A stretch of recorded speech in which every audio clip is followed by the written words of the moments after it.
Bapa dan Putra dan Roh Kudus. Amin. Tuhan Yesus, terima kasih atas penyertaan-Mu di mana Engkau telah menyertai kami dari perjalanan hingga tiba di tempat ini untuk memulai proses belajar. Semoga Tuhan memberkati proses pelajaran kami hari ini dan semua yang kami pelajari tertanam baik dalam pikiran kami agar berguna untuk masa depan kami. Inilah doa yang kami panjatkan ke hadirat-Mu dalam nama Bapa dan Putra dan Roh Kudus. Oke, Ibu akan presensi terlebih dahulu atau mengabsen ya teman-teman. Mirel Versali, Reni, Hadir Bu.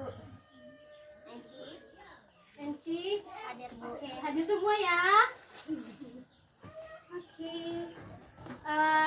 minggu lalu ada yang ingat apa yang kita pelajarin tentang pengertian apa itu pemasaran?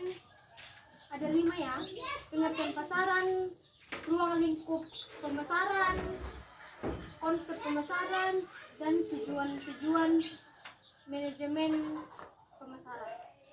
Dan hari ini Ibu akan memberi pelajaran tentang 5 poin. Yang pertama ada apa itu pasar, dan yang kedua permintaan pasar, yang ketiga ada permintaan perusahaan, keempat kota, dan yang kelima adalah total permintaan.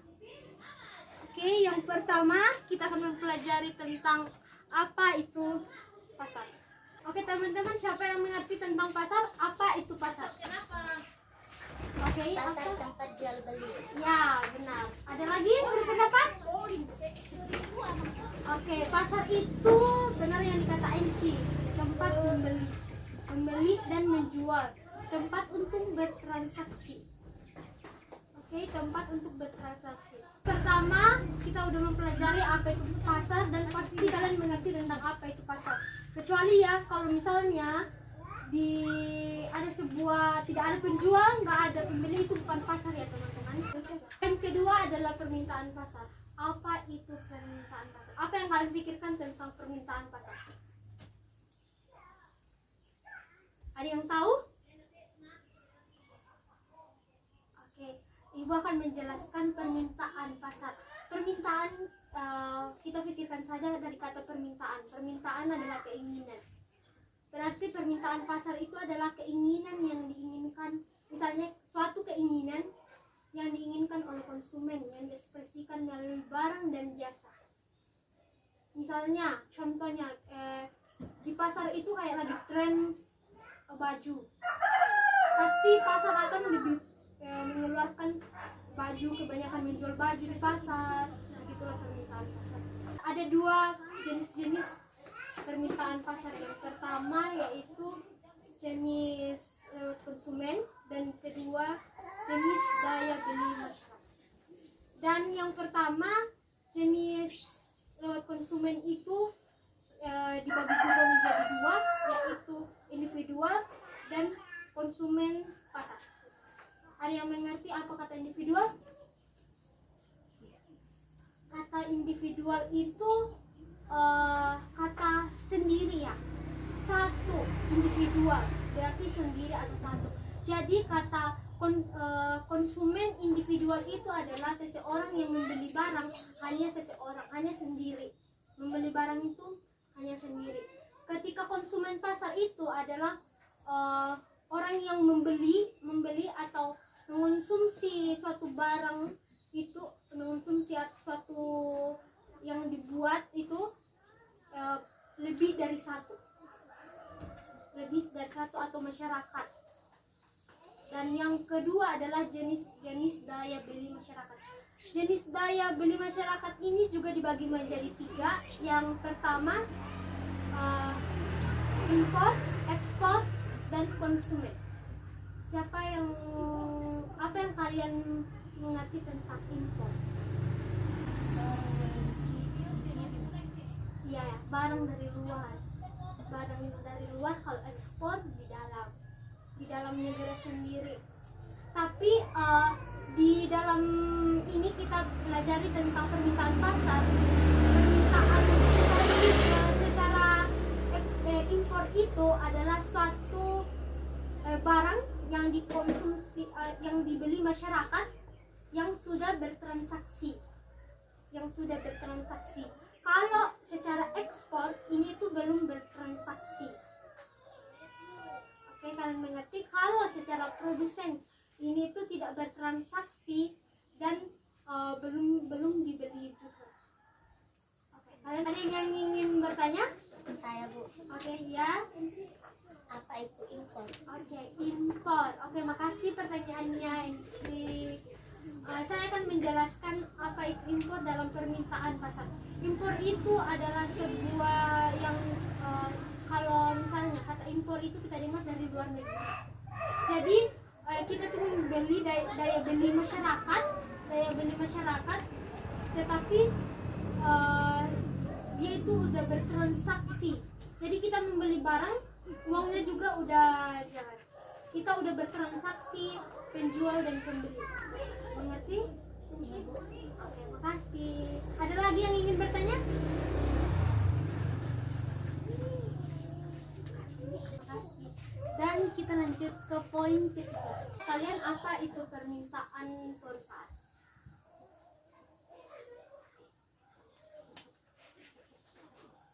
Oke, Ibu akan menjelaskan tentang apa itu permintaan perusahaan.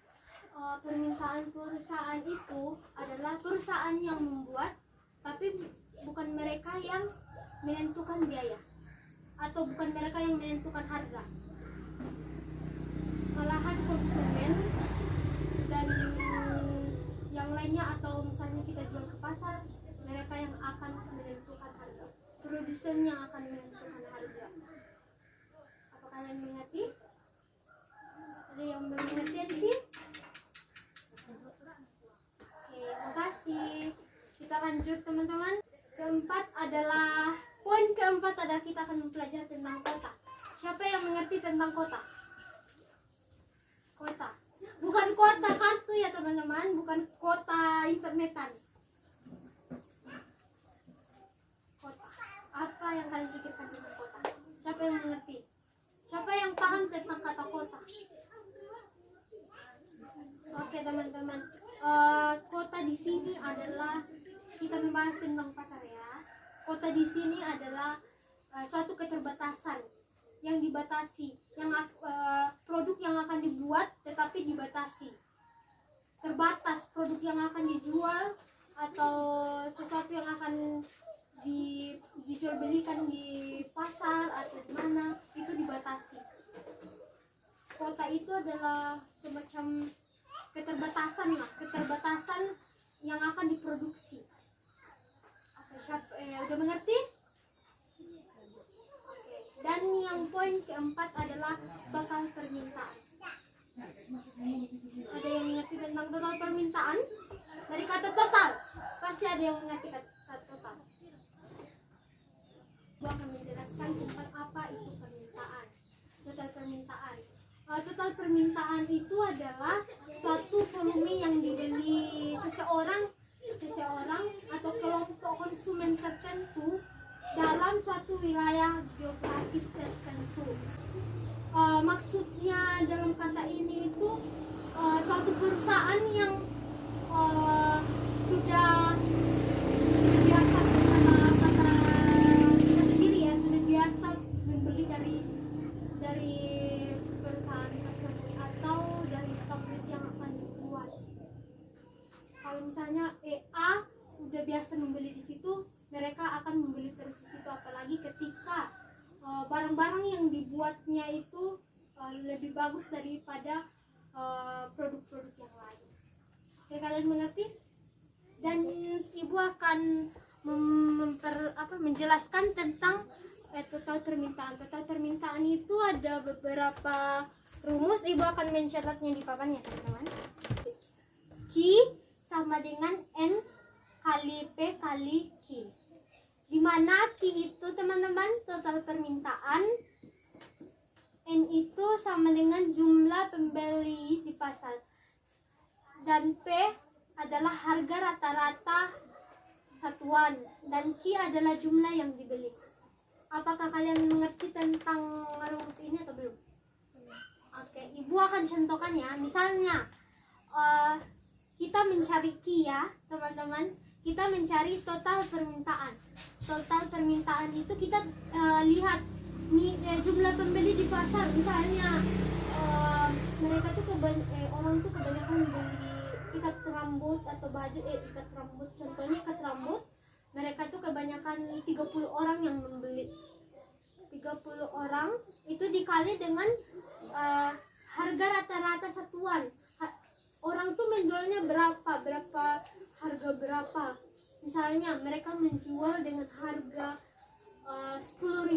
Kebanyakan mereka menjual harga dengan harga 10.000. 10.000 itu dikali dengan jumlah yang dibeli.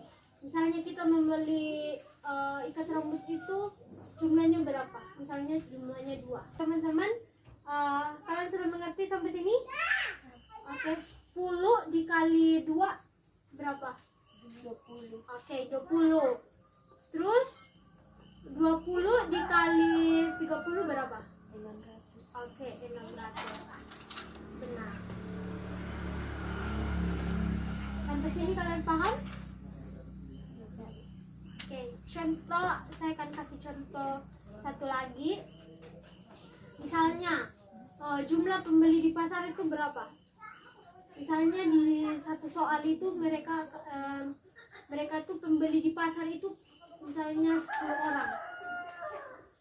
10 orang pembeli di pasar 10 orang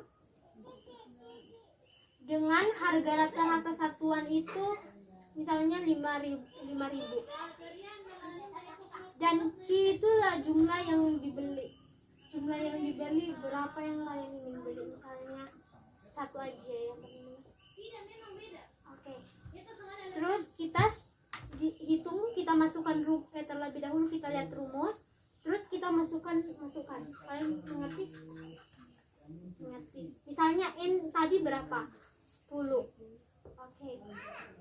P-nya berapa? 5.000.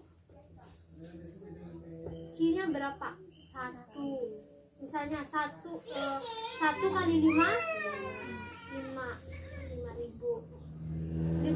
10 kali 5.000 50.000.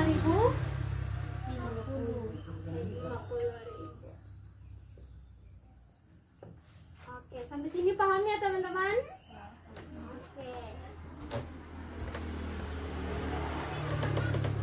Dan hari ini mata pelajaran kita sudah selesai.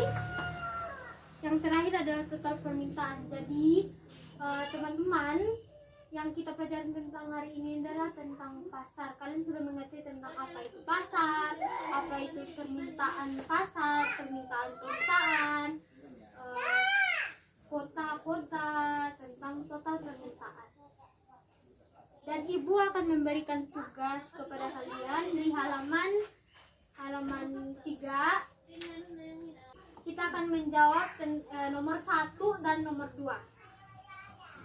Oke, dan minggu depan kita akan melanjutkan pertemuan kita.